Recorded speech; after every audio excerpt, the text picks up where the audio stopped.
Hello students, मेरा नाम सरोज चौधरी है और मैं गवर्नमेंट पॉलिटेक्निक कॉलेज जालोर में एज अ लेक्चरर कार्यरत हूँ। आज का जो हमारा टॉपिक है वो पंप्स के बारे में हम पहले भी पढ़ चुके हैं। जो हमने पहले पढ़ा था पॉजिटिव डिस्प्लेसमेंट पंप्स कवर किया था। ठीक है, अब आज जो हम पढ़ेंगे वो डायनामिक पंप्स पढ़ेंगे। पंप्स को हमने दो कैटेगरी में डिवाइड किया था। पहला था पॉजिटिव डिस्प्लेसमेंट पंप और सेकेंड था डायनामिक पंप्स। तो हम पॉजिटिव डिस्प्लेसमेंट पंप के हम सारे टाइप्स पढ़ चुके हैं और रेसिप्रोकेटिंग पंप में हम काफ़ी डिटेल में पढ़ चुके हैं। अब बचा है डायनामिक पंप्स। डायनामिक पंप्स क्या होते हैं? These pumps are operated by developing a high liquid velocity which is converted to pressure in a diffusing flow passage. ठीक है, ये कैसे ऑपरेट होता है? लिक्विड को हाई वेलोसिटी पे डेवलप करते हैं, लिक्विड की हाई वेलोसिटी जनरेट करते हैं जिससे हमारी क्या काइनेटिक एनर्जी बढ़ जाती है। बाद में इसको जब ये पैसेज के थ्रू फ्लो करता है तो इसकी एनर्जी प्रेशर एनर्जी में कन्वर्ट कर देते हैं। These pumps generally are lower in efficiency than positive displacement pumps. इनकी एफिशिएंसी पॉजिटिव डिस्प्लेसमेंट पंप से कम होती है। However, they do operate at relatively high speeds, thus providing high flow rates in relation to the physical size of the pumps. ये dynamic pumps जो हैं वो comparatively high speeds पे operate होते हैं और इसी वजह से ये हाई फ्लो रेट्स प्रोवाइड करते हैं in relation to the physical size of the pumps के साइज कम रिलेटिवली स्मॉल होते हैं और उस स्मॉल साइज में ये हाई फ्लो रेट हम प्रोवाइड करते हैं। ठीक है, also they have significantly lower maintenance requirements than positive displacement pumps. Positive displacement pumps के जैसे हमने देखा था डिसएडवांटेज था कि उनको हाई मेंटेनेंस की ज़रूरत पड़ती है, जबकि डायनामिक पंप्स में ऐसा नहीं है, उनको कंपैरेटिवली लोअर मेंटेनेंस की रिक्वायरमेंट होती है। पार्ट्स कम होते हैं तो वियर एंड टियर कम होता है, तो यहाँ पे डायनेमिक पंप्स को लोअर मेंटेनेंस की ज़रूरत पड़ती है। ठीक है, ये डायनेमिक पंप्स के बारे में था। अब डायनेमिक पंप्स के टाइप्स कितने होते हैं?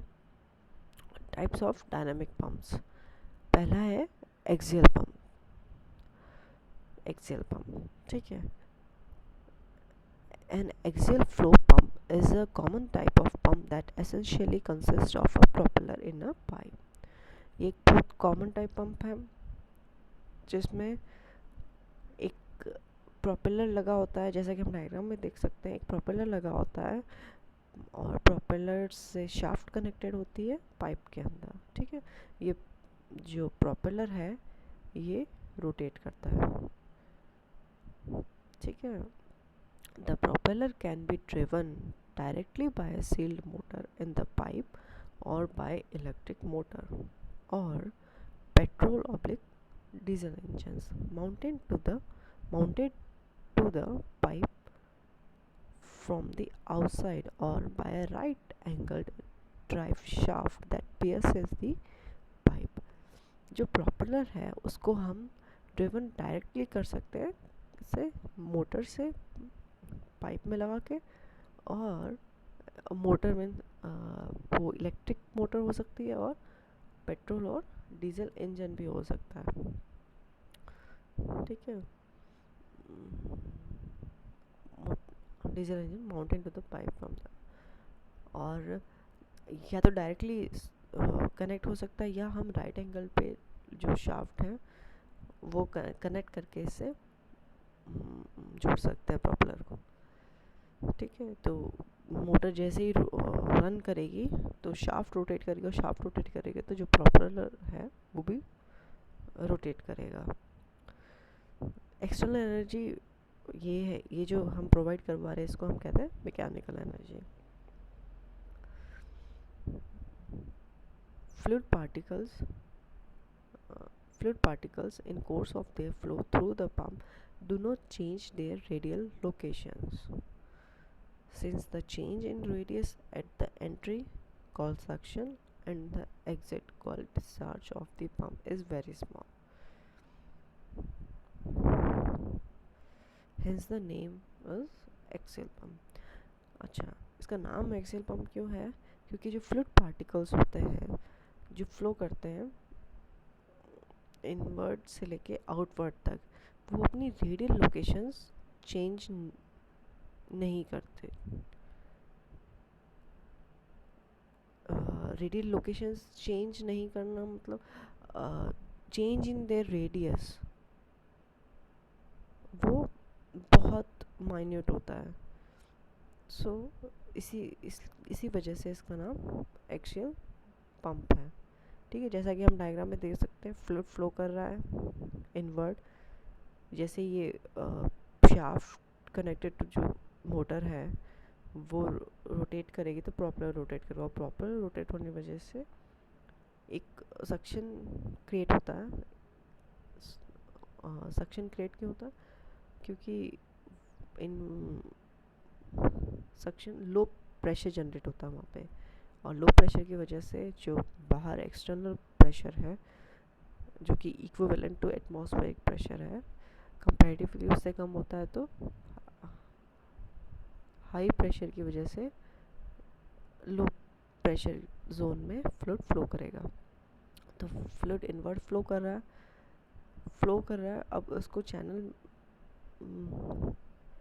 इसका पाथ जो है वो हम देख सकते हैं, एक माइन्यूट रेडियली हमने दिया है, थोड़ा सा कर्वेचर है, और वो फ्लूइड आउटफ्लो कर रहा है अंडर रिक्वायर्ड प्रेशर. ठीक है, तो ये था हमारा एक्सियल पंप. बहुत सिंपल है एक्सियल पंप. नेक्स्ट है सेंट्रीफ्यूगल पंप. सेंट्रीफ्यूगल पंप क्या होता है? दो ही टाइप्स हैं, डायनामिक पंप्स के, और सेंट्रीफ्यूगल पंप ज़्यादा इम्पोर्टेंट है.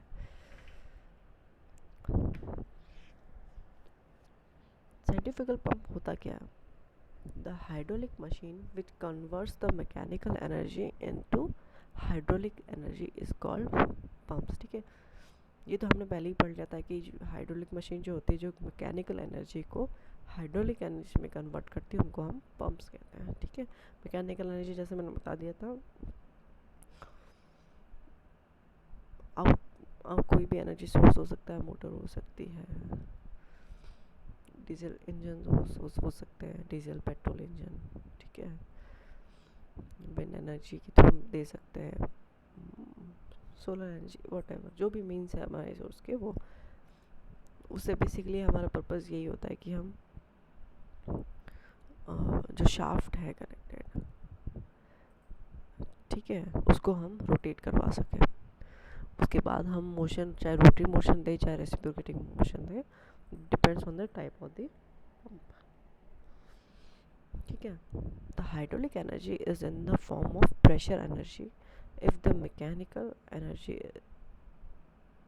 mechanical energy is converted into pressure energy by means of a centrifugal force acting on the fluid.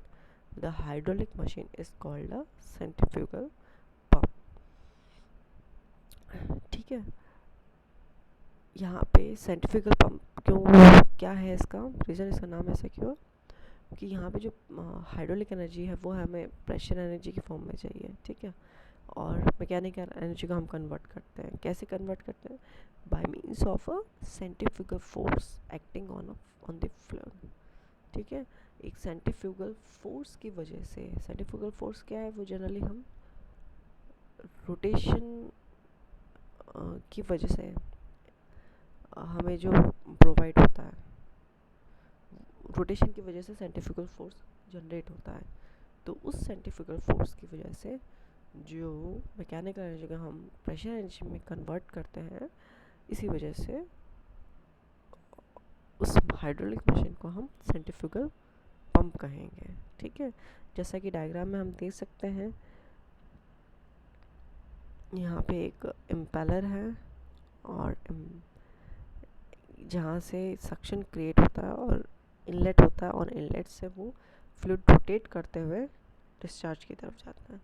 ठीक है, इसके पार्ट्स हम पढ़ेंगे बाद में और इसकी वर्किंग पढ़ेंगे डिटेल में। सेंट्रीफ्यूगल पंप काफ़ी इम्पोर्टेंट है स्टडी पॉइंट ऑफ व्यू से। ठीक है, सो थैंक यू स्टूडेंट्स।